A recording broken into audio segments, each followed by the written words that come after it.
We right back on the air, man. SubModRadio.com. It's your boy Mark D, man. I got Avery Negash in the building, General Seti holding it down, man. And we just having a good talk, man. You know how we do over here on SubMod Radio, man. Just discussing a lot of things, man. A lot of things is relevant to our black people. You know what I mean? We left off the last segment just talking about different kinds of institutions that we need to establish in our community in order for us to grow and thrive, man. So we're just going to elaborate a little bit more on that.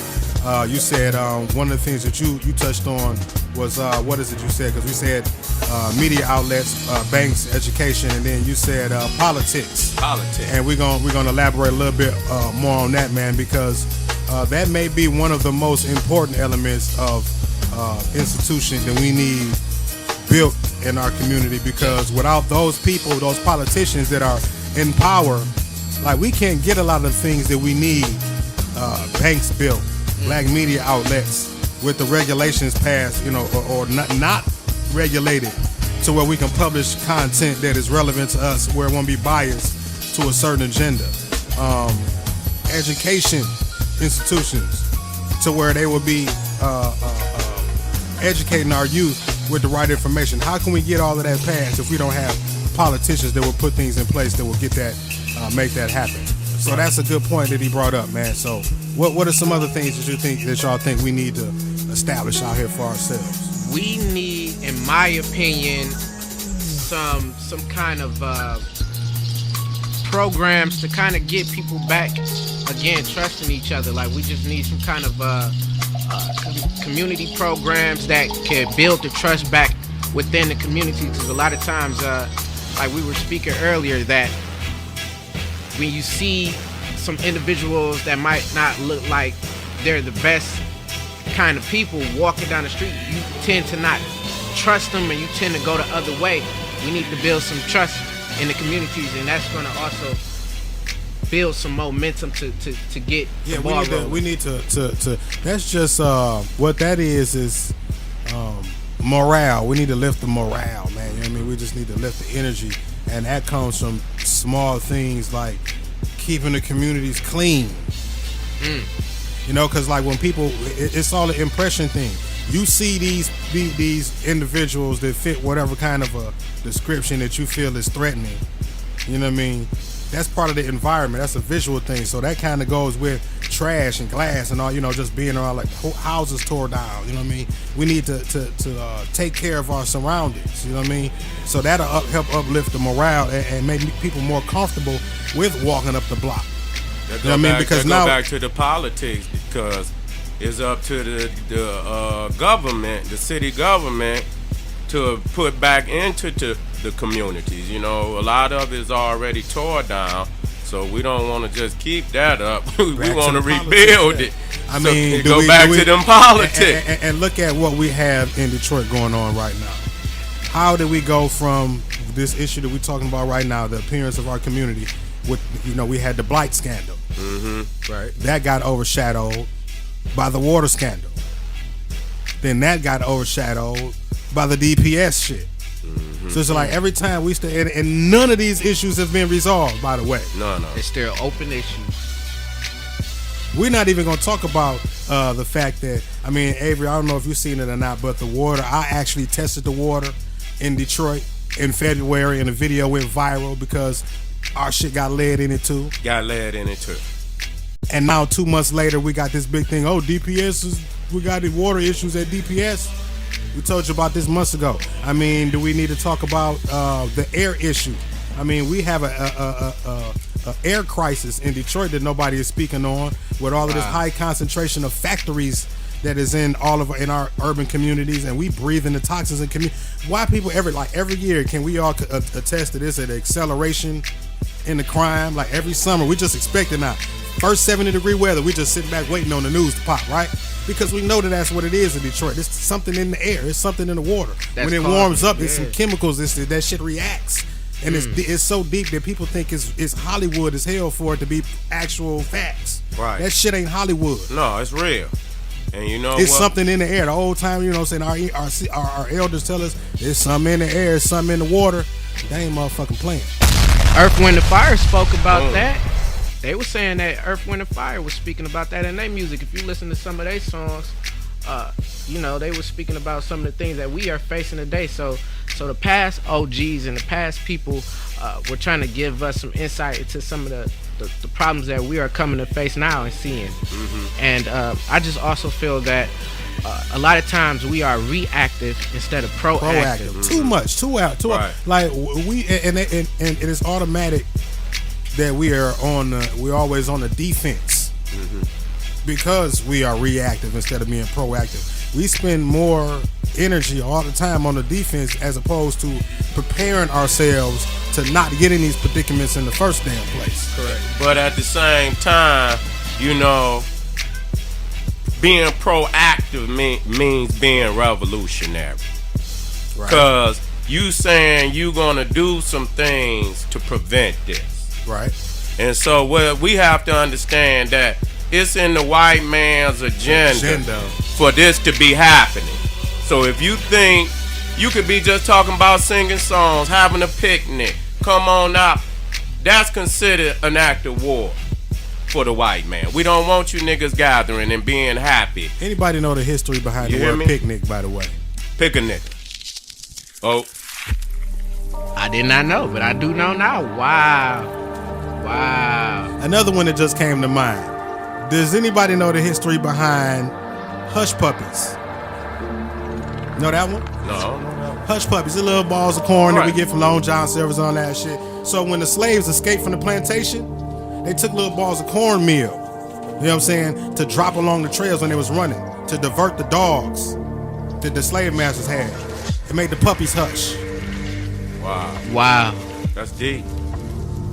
Wow. Now we still eat them. They're still But branded to this day. Now we use I hush just puppies. want to go back to so we always reactionary. They'll Right, kill right, our right, family, and we'll come Now we behind gotta that. react. We are We on the hooping defense. hard. We always on the Right. defense. Because it's going to take some will and some force to be proactive as a black race in America. You talking about being proactive, you talking about being revolutionary. You saying you going to move past these roadblocks white people set up for us. If you go past them, they coming to see you. And so that takes a certain amount of being, not having to fear the white man. Because if you have the fear, you're not going to be proactive. You're not going to challenge him.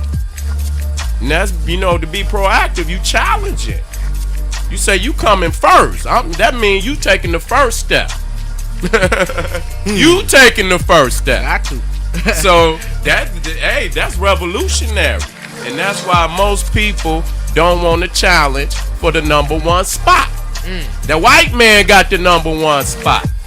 Challenge for it and see what he come do. And so most people fighting for number two. But since we've been in slavery for over 400 years in this state of mind, we didn't let the other races. Because we like that in our genes now. Not only have we let other races, but we let other superficial ass groups of people Right. advance to the point where they get more right. They aren't even a race of people. You already know what I'm talking about. I don't want to get on in it. You see what I'm saying? Got more rights than we got nowadays. That's right. Wow. So it's us against everybody. If the dogs and the cats could vote, them motherfuckers would have more rights than us.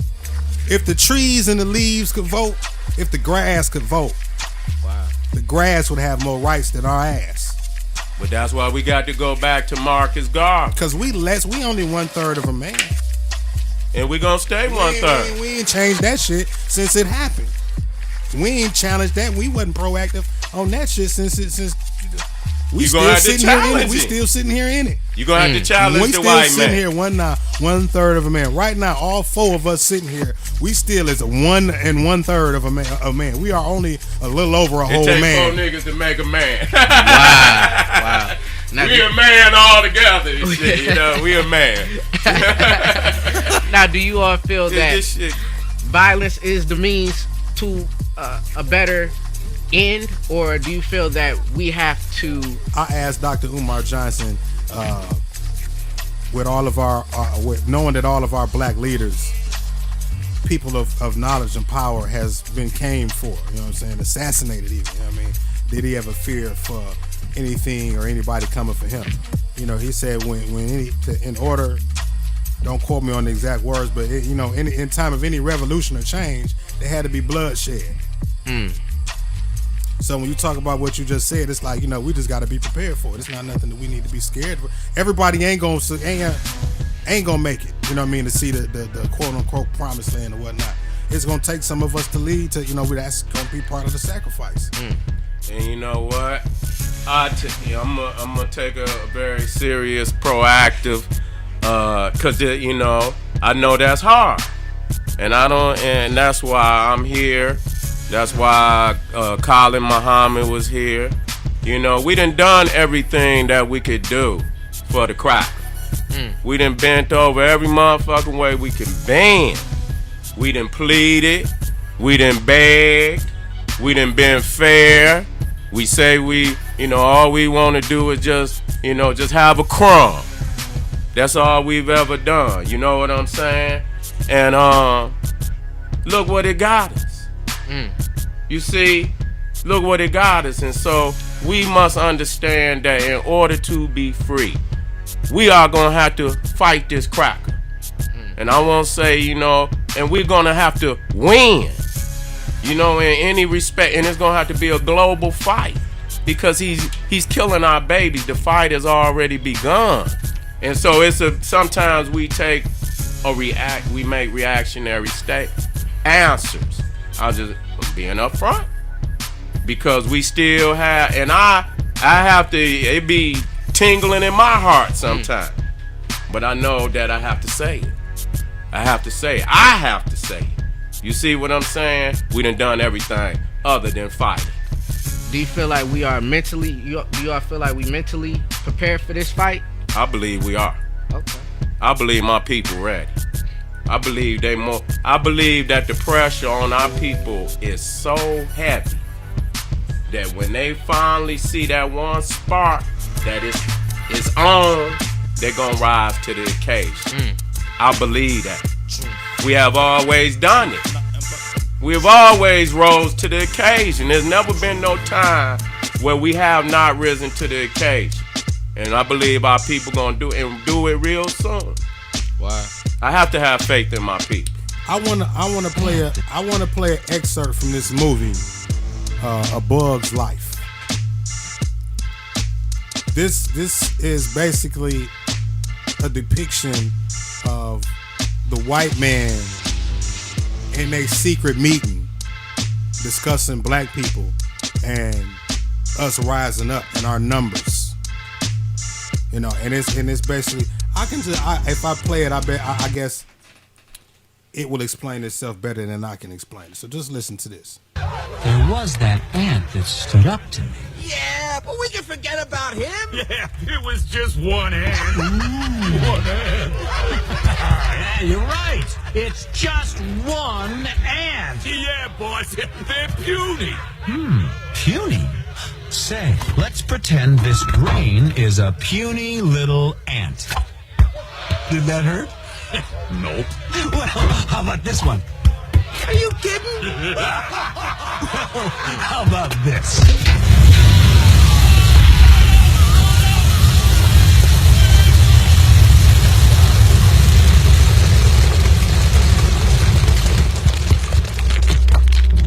You let one ant stand up to us, then they all might stand up.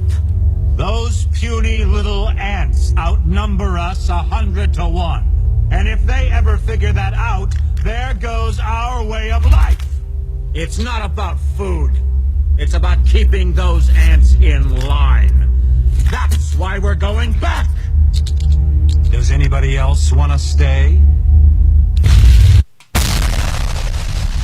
So what y'all think about that right there, brothers? I feel like that's just speaking to how we are placed in the food chain, if you will. How we are viewed on our level of power in today's world. We have all of the power, but we don't recognize we have all of the power. They know what we are capable of, but we at times fail to see and realize what we are capable of. If we all knew that we were powerful in numbers and that we had the ability to change our current and present situations, why are we still in this? Why are we still? Why? Why? Why? That's all I can ask is why. What did he say? If they knew that they outnumbered us 100-1, our way of life would be over. You know what? I've been teaching on that number system that the white man use. All the numbers as far as this population come from the white man. You never let another nigga count your pockets. Your shit ain't gonna never add up. Straight up. You let him know he gonna take something out of that that he need. And so, our people could be in America 60, 70 million deep. You see what I'm saying? Whatever he said is a possibility of it being double, triple, or even quadruple. You see what I'm saying? And so we outnumber them. We outnumber them by far. And they are trying to prevent as best they can even one of us from standing up. Because if one of us stand up, all of us are. They might teach it could get the other person to stand up. And then what's going to happen? The floodgates going to open up. We're going to let y'all think about that for a minute, man. God bless the dead. Tupac. We'll be right back. Warning. You are now tuned in to 7 Mile Radio. 7 Mile Radio. Rest in peace to my motherfucking Biggie Smalls. That's right, boy.